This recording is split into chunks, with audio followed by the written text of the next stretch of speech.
અને આ જો મધ્ય પૂર્વમાં મહાયુદ્ધની પરિસ્થિતિ છે, એક બાદ એક મિસાઇલો છોડવામાં આવી રહી છે. તે અમેરિકાની વાત હોય, ઇઝરાયલની વાત હોય કે પછી ઈરાનની વાત કેમ ના હોય, ઈરાન હવે ઘાયલ થયું છે.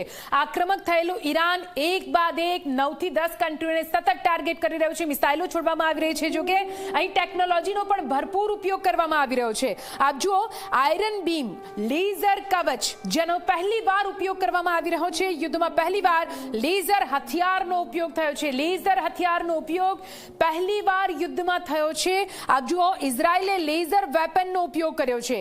આ લેઝર વેપનનો ઉપયોગ કર્યો છે ઇઝરાયલે. ઈરાન જે એક બાદ એક મિસાઇલોનો વરસાદ કરી રહ્યો છે, ત્યારે ઈરાનના હુમલાને રોકવા માટે આયરન બીમ એક મોટું કવચ બનીને આગળ આવ્યો છે. ઈરાનની મિસાઇલ ડ્રોનને હવામાં જ લેઝરથી તબાહ કરવામાં આવી રહ્યા છે. એક બાદ એક દ્રશ્યો પણ આપની સામે આવી રહ્યા છે, જ્યાં લેઝરથી કઈ રીતે ડ્રોનને જ હવામાં તોડી નાખવામાં આવી રહ્યા છે.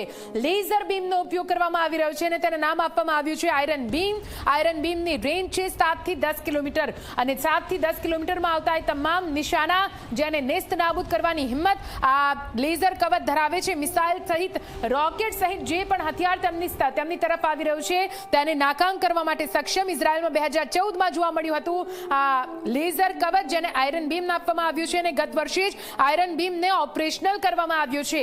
ગત વર્ષે ઓપરેશનલ કરવામાં આવ્યું અને આ વર્ષથી તેનો ઉપયોગ કરવામાં આવી રહ્યો છે.